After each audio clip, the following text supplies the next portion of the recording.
వ్యక్తిగత కుటుంబ ప్రయోజనాల కోసమే కేసీఆర్ పనిచేస్తారని విమర్శించారు బీజేపీ ఎంపీ రఘునందన్ రావు. 10 ఏళ్లు పాలమూరుకు కేసీఆర్ ఏం చేశారని ప్రశ్నించారు. కేసీఆర్ 10 ఏళ్లు జనసాధన పేరుతో ధన సాధన చేశారని ఎద్దేవా చేశారు.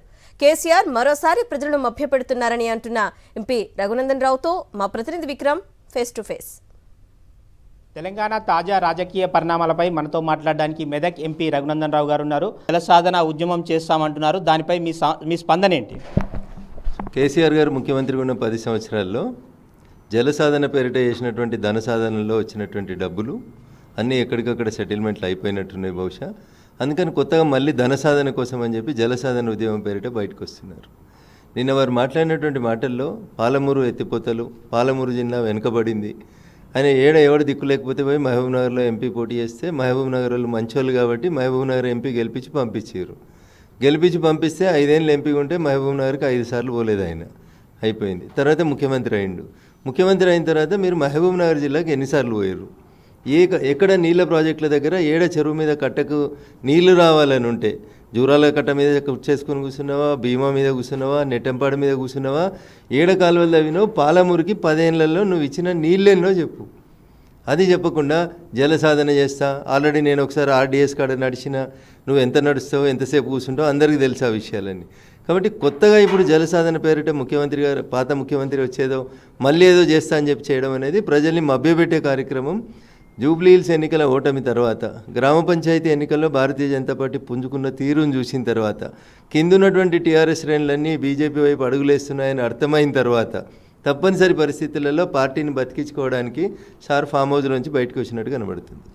బీజేపీకి సొంత రాజకీయ ప్రయోజనాలే ముఖ్యం తప్ప తెలంగాణ ప్రయోజనాలు ముఖ్యం కాదంటూ కూడా నిన్న కేసీఆర్ కామెంట్ చేశారు. దానికి మీరేమంటారు? భారతీయ జనతా పార్టీకి ఈ దేశ ప్రయోజనాలు ముఖ్యం. భారతీయ జనతా పార్టీ చెప్పే సిద్ధాంతమే చాలా స్పష్టంగా చెప్తాం మేము. Nation first, party next, individuals last అని చెప్పి ఆ సిద్ధాంతాన్ని నమ్మి పనిచేసేటువంటి పార్టీ భారతీయ జనతా పార్టీ. చంద్రశేఖరరావు గారికి పార్టీ ముఖ్యం కాదు, ఊరు ముఖ్యం కాదు, ఏం ముఖ్యం కాదు. ఆయనకు ముఖ్యం అనేది కుటుంబము, ఆయనకు ముఖ్యం అనేది ధనము. ఈ రెండు తప్పితే ఆయనకి ఇంకేది ముఖ్యం కాదు. ఆ రెండింటి ముంగట ఆయన దేన్ని పట్టించుకోడు. కాబట్టి కేసీఆర్ గారు బీజేపీ గురించి శుద్ధులు చెప్పడం, కేసీఆర్ గారు బీజేపీని విమర్శించడం అనేది అది గురువింద గింజ తనకు నలిపెరగదన్నట్టు ఉంటుంది. అట్లా 10 ఏళ్ళు నువ్వు అధికారంలో ఉన్నప్పుడు తెలంగాణ ప్రజలకు ఏం చేసినావనేది చెప్పకుండా ఇప్పుడు వచ్చి కొత్తగా బీజేపీ అన్యాయం చేసిందని కొత్త శుద్ధులు చెప్పడం అనేది ప్రజలు నిన్న స్వాగతించరు. మీరు చెప్పినటువంటి విమర్శల్ని ప్రజలు పట్టించుకోరు. సార్, చివరిగా చెప్పండి, ప్రధాని నరేంద్ర మోడీతో తెలంగాణ ఎంపీలంతా భేటీ అయ్యారు. భేటీలో ఎలాంటి దిశానిర్దేశం చేశారంటే ఏం చెప్తారు? ఇప్పుడు కుటుంబ పెద్దగా నరేంద్ర మోడీ గారు మా పార్టీ నాయకుడు, భారతీయ జనతా పార్టీ నుంచి ప్రధానమంత్రిగా ఉన్నారు. కుటుంబ పెద్దగా మమ్మల్ని పిలిచినారు. నేను మీకు 99 మార్కులు రావాలని కోరుకుంటున్నా. మీకు 65 మార్కులే వస్తూ ఉన్నాయి. ఇంకా 34 మార్కులు వెనకబడ్డారు. వాటి కోసం కష్టపడండి, ఇంకా బాగా ఎదగండి. మీ శక్తి హనుమంతునంత గొప్ప శక్తి. తెలంగాణలో భారతీయ జనతా పార్టీ అధికారంలోకి రావడానికి 100% అవకాశాలు ఉన్నాయి. మీరు మొత్తం శక్తి వంచన లేకుండా కృషి చేయండి. మిగతాదంతా నేను చూసుకుంటాను. తెలంగాణ అభివృద్ధి, తెలంగాణకు రావాల్సిన ప్రాజెక్టులు, నిధులు అన్నీ నా మీద వదిలేసేయండి. భవిష్యత్ తెలంగాణలో భారతీయ జనతా పార్టీ అధికారంలోకి వస్తుందని చెప్పిండ్రు. మీరు పైసలు దిక్కున్నారు ఇద్దరు అనేది మాత్రం ప్రజలు అర్థం చేసుకోమని కోరుతున్నాను.